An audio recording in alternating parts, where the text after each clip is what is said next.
বর্ধমানের ঐতিহাসিক ঐতিহ্যবাহী লক্ষ্মীনারায়ণ জিউ মন্দির ভেঙে পড়ে যায়। আজ সকাল 8টা নাগাদ হঠাৎ করে হুড়মুড়িয়ে ভেঙে পড়ে যায়। জানা যায় 1851 সালে মহারাজা মহতাব চাঁদ মহতাব এর মন্দিরে এই নাট মন্দির অর্থাৎ জিউ মন্দির তৈরি করেছিলেন। এই মন্দিরটি বর্ধমান রাজবাড়ি প্রাঙ্গণের লক্ষ্মীনারায়ণ মন্দিরের পাশে অবস্থিত ছিল। এই স্থানে লক্ষ্মীনারায়ণ মন্দির, শনি মন্দির, শিব মন্দির, একটি স্কুল এবং একটি লাইব্রেরি রয়েছে।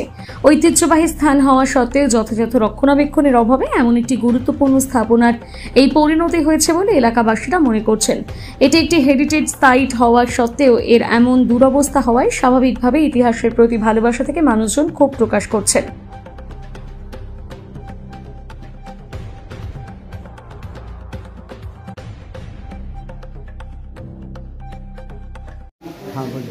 কি পরিস্থিতির মধ্যে রয়েছে? এই পুরনো মন্দির 300-350 বছরের মতো হলো, যেটা আমরা শুনেছি। আমরা তো আসই সব আছি, দেখছি, আমরা সেবাও করতাম। আর এখন চেষ্টা চরিত্র চালানো হচ্ছে মহারাজার তরফ থেকে, অনেক চেষ্টা হচ্ছে এটাকে ঠিকঠাক করে আবার পুনরাবৃত করা।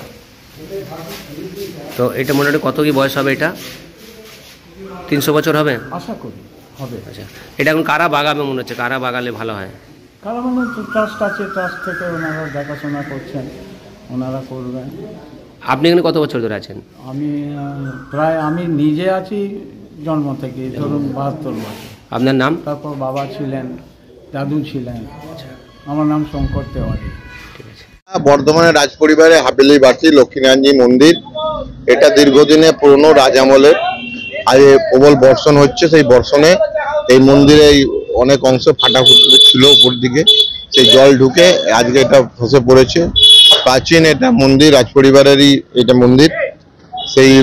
সেটা রক্ষণাবেক্ষণের অভাবেই এটা আজকে এটা ভেঙে পড়লো।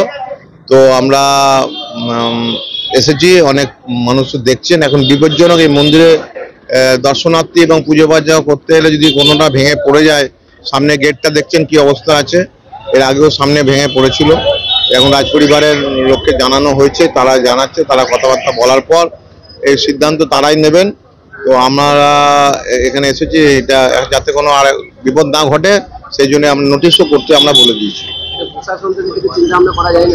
তো প্রশাসন, এটা ব্যক্তি মালিকানা, তো রাজ পরিবারের প্রপার্টি, তো প্রশাসনকে যদি দেয়, এটা তো দর্শনীয় স্থান রাজ পরিবারের, এটা লক্ষ্মীনারায়ণজি মন্দির টেম্পল।